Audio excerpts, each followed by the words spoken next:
Hi everyone, welcome back to the channel. I know 15 दिन से कोई वीडियो नहीं आया, कोई शॉर्ट नहीं आया। बस मैं यार कुछ फिगर आउट करने में लगा हुआ था कि भाई मैं इस जर्नी को कंटिन्यू करूँ या छोड़ दूँ। तो यार देखो, इस बारे में बाद में बात करेंगे।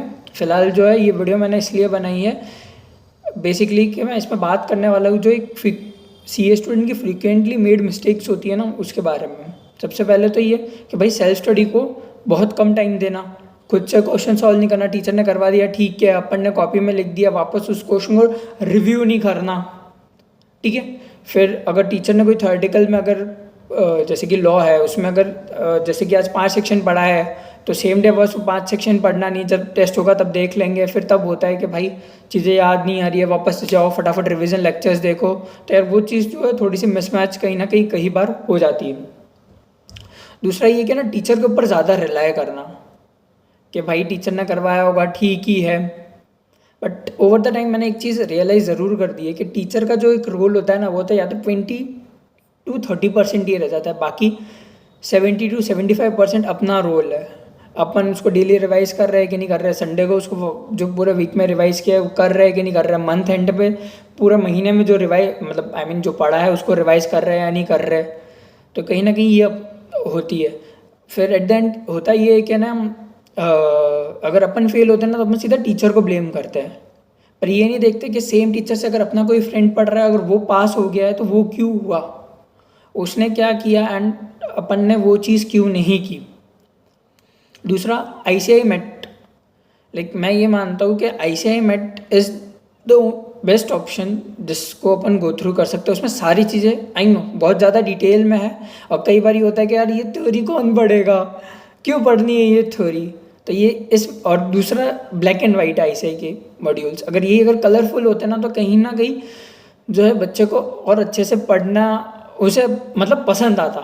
ये ब्लैक एंड वाइट थोड़ा सा होता है। वेरएज कई बार ये होता है कि जैसे वी एज ए स्टूडेंट अपन ना काफ़ी सारे अलग अलग टीचर्स को एक सब्जेक्ट, जैसे कि ऑडिट है, तो भाई टीचर्स के नाम नहीं लूँगा, मैं किसी को मैं प्रमोट नहीं करना चाह रहा, कि एक्स टीचर के ले लिए, एक्स टीचर के ये चैप्टर्स अच्छा है, वाई टीचर्स के ये बढ़िया है, फिर जेड टीचर आता है, नहीं इसके तो ये सारे चैप्टर बढ़िया है। तो अपन लोग जो है मटेरियल चेंज करते रहते हैं।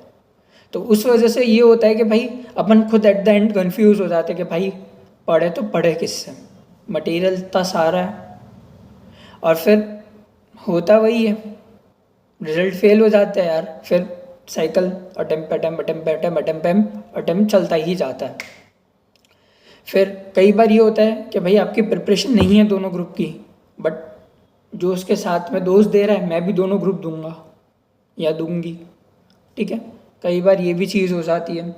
दूसरा, इसके बाद में अगर फ्रेंड अपन पढ़ रहे हैं, लेट्स सी कि मैं अभी कॉस्ट पढ़ रहा हूँ और किसी फ्रेंड का फ़ोन आया कि भाई मुझे तो अकाउंट्स में ये क्वेश्चन समझ नहीं आ रहा। भाई जनरली मेरे साथ मैं ज़रूर ये चीज़ करता था, मैं अपना कॉस्ट तो रह गया, उस बंदी का जो भी हो, उसका मैं अकाउंट्स का क्वेश्चन लेकर बैठ जाता था, उसे सॉल्व करता था, उसे बताता था, समझाता था। एंड आई डोंट नो फिर वो आधा घंटा, पौना घंटा, 1 घंटा कहाँ गायब हो जाता, मुझे ही नहीं समझ आता था।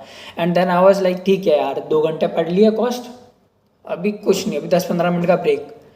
और गलती से भी अगर उसमें फ़ोन हाथ में आ जाता था ना भाई वो 10-15 मिनट का ब्रेक इट विल बी आधा घंटा, 1 घंटा कब हो जाएगा नहीं पता चलेगा। तो ये भी एक मिस्टेक मेरी ज़रूर रही है। और भाई एक होता है wrong selection of teachers. Generally ये होता था कि ना, जब मैंने फर्स्ट अटेम्प्ट दिया ना अपने CA इंटर का, तब आई वाज लाइक ऐसे ही फ्री क्लासेस ले रहे हैं, टीचर्स अच्छे ही होंगे, अपन उससे पढ़ लेते हैं। बट जनरली उसमें क्या होता था कि भाई मेरे को वो टीचर्स ज़्यादा पसंद आते जो हिंदी और इंग्लिश साथ में पढ़ा है, ना कि सिर्फ इंग्लिश में। क्योंकि भाई मैं ठहरा एक मारवाड़ी लड़का, मुझे हिंदी इंग्लिश के साथ में इंग्लिश जो होता है वो बेसिकली ज़्यादा अच्छे से समझ आती है चीज़ें। तो वो कहीं ना कहीं मिसमैच हो गई चीज़ें फर्स्ट अटेम्प्ट में। फिर सेकेंड अटेम्प्ट में टाइम कम था, जनवरी में रिज़ल्ट आया था, एंड जनवरी 2023 में रिज़ल्ट आया था, नवंबर 22 का। एंड देन जो जोश में आई स्टार्टेड गोइंग फॉर कि नहीं दोनों ग्रुप दूंगा, हो जाएगा, फास्ट लेक्चर्स लिए। आई मेड अ मिस्टेक, मैंने सेल्फ स्टडी नहीं की इतना। एंड उससे हुआ क्या कि मेरा जो एक्यूरेसी लेवल होता है ना वो गिर गया। जन सीए में आने के बाद में एक ये होता है ना कि यार 40 नंबर मिनिमम लाना है, अपना वो माइंडसेट बन चुका है। उसकी वजह से अपना जो एक्यूरेसी लेवल बिल्कुल ज़ीरो हो चुका है, मैं ये बोलूँगा। अगर जो क्वेश्चन अगर अपन अच्छे से कर सकते हैं ना, उसमें भी अपन को कहीं बार मेरे को ना खोल के देखना पड़ता है कि हाँ सही जा रहा हो कि नहीं जा रहा, कॉन्फिडेंस आता ही नहीं, क्योंकि एक्यूरेसी लेवल ज़ीरो हो चुका है। ज़ीरो नहीं मतलब कम हो चुका है। लाइक अगर मेरा कुछ फ्रेंड्स है जो अगर 70 का पेपर अटेंड करेंगे ना, तो उनका मार्क्स 50-55 तक अच्छे से आएंगे, और अगर मैं 100 भी अटेंड करूँगा तो मुझे भी 45-50 मार्क्स आएंगे, क्योंकि मेरी एक्यूरेसी लेवल गिर चुकी है। मेरा सिर्फ ये रहता है कि भाई हाँ पेपर करना है, बट पूरा सही करना है, वो थोड़ा सा कहीं ना कहीं वो चीज़ जो है ख़राब हो चुकी है मेरे एंड से। बस यार फिर यार देखो जनरली क्या रहता है, अगर जैसे कि कोई बड़ा चैप्टर आ गया, फॉर एग्जांपल कॉस्टिंग में standard costing, account advance accounts में अमालगमेशन हो गया, कंसोलिडेशन हो गया, ब्रांच अकाउंट्स हो गए, ये बड़े बड़े चैप्टर्स है। फिर अपना TDS TCS हो गए टैक्सेशन में, डिडक्शन हो गई। तो यार इतनी सारी चीज़ें यार याद नहीं होती, रेट्स याद नहीं रहती, ये नहीं रहती यार। बट मैंने पता है इस September 24 में एक चीज़ ज़रूर की कि मैंने ना छोटे छोटे टुकड़ों में ना हिस्से कर दिए, जैसे कि डिडक्शंस है टैक्सेशन में, तो उसको है ना मैंने टारगेट रखा कि मेरे को 5 दिन में कंप्लीट करना है, एंड अलग अलग ग्रुप्स बना दिए, जैसे कि 80D वाली सीरीज जिसमें 4 सेक्शन आएंगे, 80D, 80DD, 80DDB और 80U। तो ये सारे सेक्शंस मेरे को साथ में पढ़ने हैं। फिर 80TT वाली सीरीज़ और 80QQ वाली सीरीज़, जिसमें QQ में 80 RRB और QQB और 80 TTA TTB। तो ये 4 सेक्शन मेरे को एक साथ में पढ़ना है। फिर 80C वाली सीरीज़, जैसे कि 80C, 80CCC, 80CCD, 80CCH, 80CCE। तो ये सब मेरे को साथ में पढ़ना है। तो इस हिसाब से ना मैंने सिंप्लीफाई कर दिया, मैं एक साथ में लेके बैठूंगा नहीं होने वाला। सेम मैंने TCS के साथ में भी किया था, TDS के साथ में भी किया था, और काफ़ी हद तक मैंने ना सैलरी और PGBP के साथ में भी किया था, ताकि ये बड़े जो चैप्टर्स है वो सिंप्लीफाई हो सके मेरे लिए। और अगर ये चीज़ डिटेल में जाननी है मेरे को कमेंट छोड़ देना, तो मैं एक वीडियो अलग से बना दूंगा जिसमें डिडक्शन डे वाइज कैसे कर रही है किए थे मैंने, अपना TCS थे वो कैसे किए थे, TDS थे वो कैसे किए थे, एंड सैलरी और PGBP मैंने कैसे जो है सिंप्लीफाई किया था।